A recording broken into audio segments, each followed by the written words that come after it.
Morning, guys. It's Monday morning at 9:30, and just pulling back into the dairy's driveway here. I was over at Grandpa's checking on beef, cows, and putting out mineral and stuff like that for heifers and all that sort of stuff, and doing a few things over there. And then I got a phone call from the robot saying critical alarm, and I looked at the alarm and it said too many failed milkings in a row. And so I dropped what I was doing and heading back over the dairy now. So anyway, we're about to pull up here in a second, and I guess we'll find out what happens. So. Alrighty. Hopefully it's nothing too major. We'll find out here pretty soon, I guess. Looks like the robot's paused.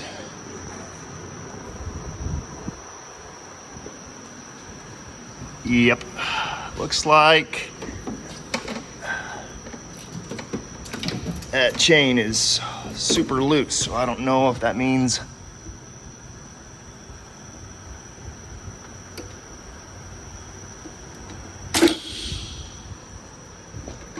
all right, there we go. For some reason that was hung up on that little roller there, I guess. That's all it was. So, I wonder how many cows were up here when it quit working. So I'm gonna clean that off, and then I'm gonna go look at the fetch list, and we'll see. I wonder if a cow was kicking it and whatnot and kind of got things tangled up. It's hard telling. You can see that there's manure in those cups. Sometimes these cows, when they get towards the end of being milked, they kind of get a little restless because maybe they don't have any more feed pellet in front of them, and they start kicking. Most of them don't, but there's a few of them that do. And I see the alarm here. It says too many failed milkings. I'll hit OK on that. And go ahead and hit play. Should be good to go, but I'm going to rinse it off real quick, and then we'll check the fetch list.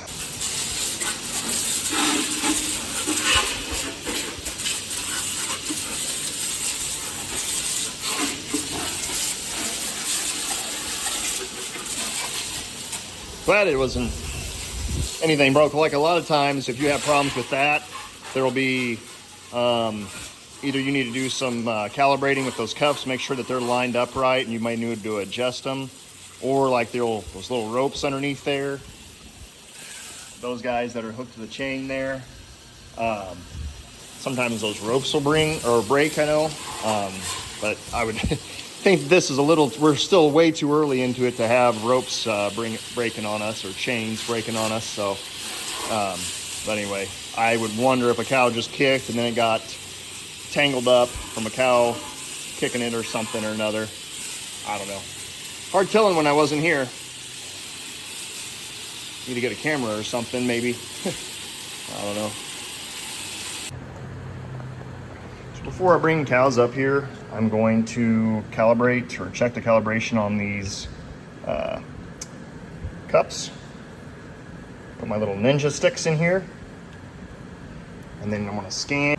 Basically, these ninja sticks here, they are replicating a cow's teat, I guess you could say. So anyway, put that in the service position. Now I'm going to hit start scanning, and now it will scan each one and get a reading off of each one and let me know. They all look good. They say if it's within 0.2, you should be good. That right rear, slightly negative.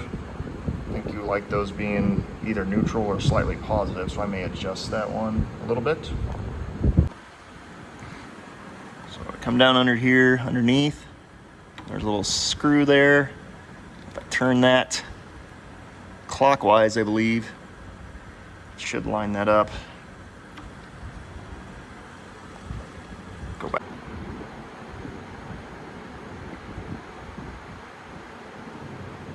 Okay, so we made our adjustment. Now I hit start scanning again. See what it comes up as. So calibration wise, what we're looking in with, if they're all within 0.2, then you're good. So should look pretty good there. So we'll scan positions and hit done to move. Whoop, hold on. Oh, Michael. Forgot to take my Ninja 6 back out. Anyway, this is what happens when you're a newbie. So, okay. I think we're good. So, crisis averted. Now I gotta probably go fetch some cows. All right, so I got this little Jersey ran up here. She attached. Looks like we're back in business. Oh, this is the other Jersey cross that failed. See, she's been stimulated, but didn't get milked out, so she is leaking milk pretty good. So, be in there next. Bringing the dry cows back to get their feet trimmed this morning. And so I put up this poly wire around the back side of the barn to get them around the robot barn without interrupting milking. Doing it this way, so hoping these cows remember that they did this all winter going around the barn. So hopefully they don't run through this single strand poly wire.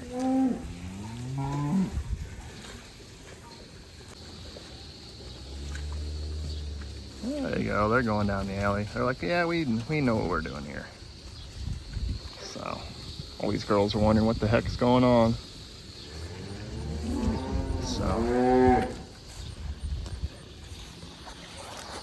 So whenever we trim these cows, a lot of times when we trim their hooves, we like to do it when cows are near dry off or are dried off, because it is a slight stressor. It's just going through the chute and all that.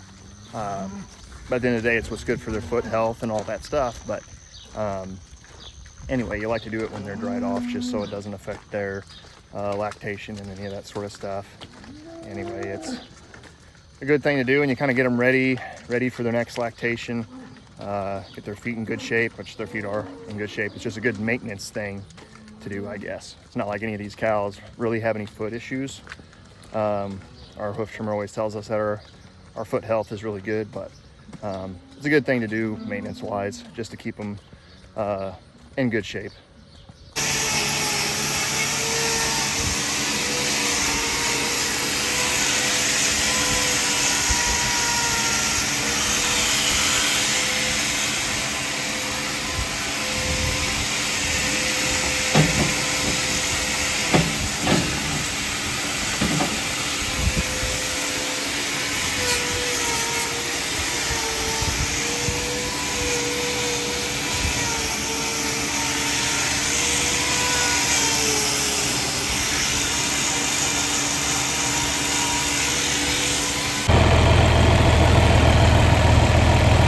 Things over here after I start bedding.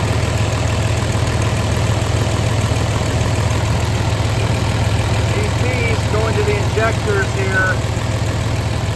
This 4430, for whatever reason, it's a little different than those other two. It's got these rubber teeth.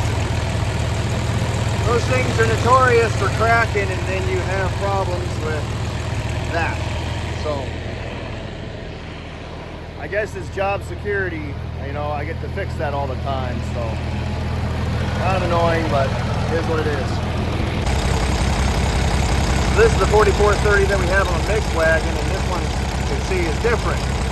So I don't know if it's the engineers figured out, hey, that didn't work, and changed that, because I don't know what year this one is or that one is, but maybe it's one of those deals that they realized, yeah, that wasn't a good idea.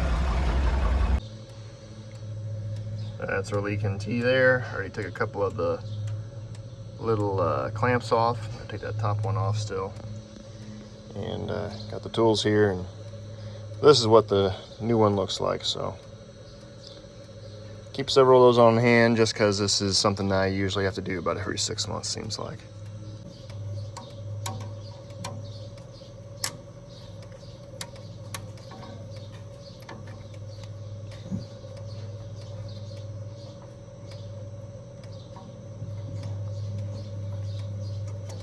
Of course, the engine's good and hot, so that's fun. Oh, that thing's totally tore up. Just falling apart.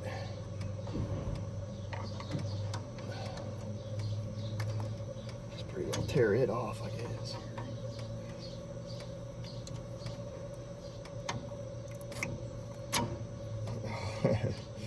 Man, that one's just crumbling.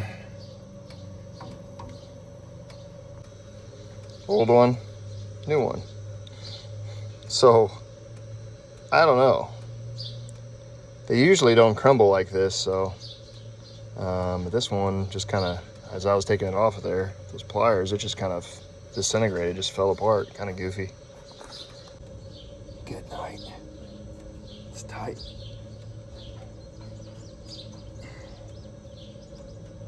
Go on there. There we go. So it's kind of hard to show here because I don't have a good place to put the phone here to video this, but got this first clamp on. I got my these new pair of handy pliers that I got from the local automotive shop here, and I don't know, those went on real good. So maybe I finally got the right pair of pliers to make this work right, because sometimes it's hard to get them slipped over the rubber piece here without your pliers slipping off of those clamps, and then it can just be so frustrating. You'll sit there for 15 minutes just trying to get one on. It's a challenge.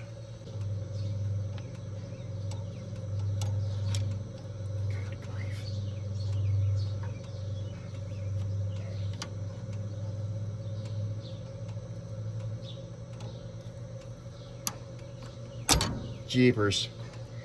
Yeah, well, maybe I just got lucky on that first one. Holy cow.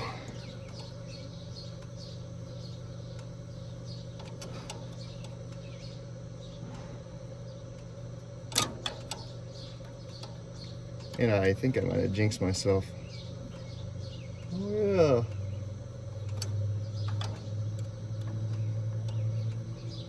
Got the right pair of pliers finally.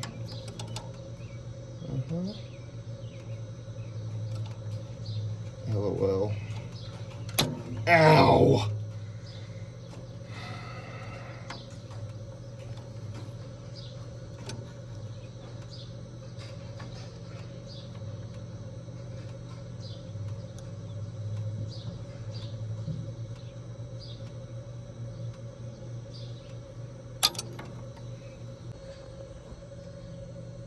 Alrighty, so it's back on there.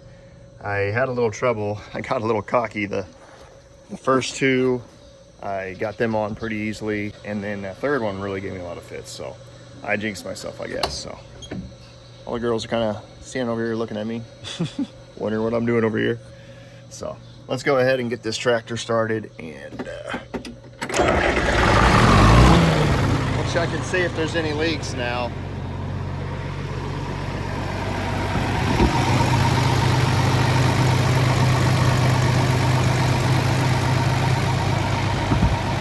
Like it worked. I don't see any leaks, so I'd say we're good. What do you guys think? You guys happy the tractor's fixed? And then keep your bedding stirred. So a little update on the fetch process and how our cows are doing. Still having to get like this cow here. This is Fran. She's 9.5 years old. I'm still having to get her up about every day. She still hasn't visited on her own yet. She's just not really quite figuring it out yet. This cow here, she visits hit or miss every once in a while. But she's one of those that I pretty much have to fetch almost every day. But then the rest of those are doing pretty good to where I don't have to fetch them hardly ever. So, I mean, 80% of them are coming on their own without me having to fetch them. And then the remaining 20%, it's kind of a revolving door on those, like they're hit or miss. And there's still 2 cows that haven't done it on their own yet, but so that remains. But anyway, it's a process, but it's gotten to where it's very manageable and not that hard to manage anymore. So anyway, I think that'll be it for this week, guys. We'll see you next time.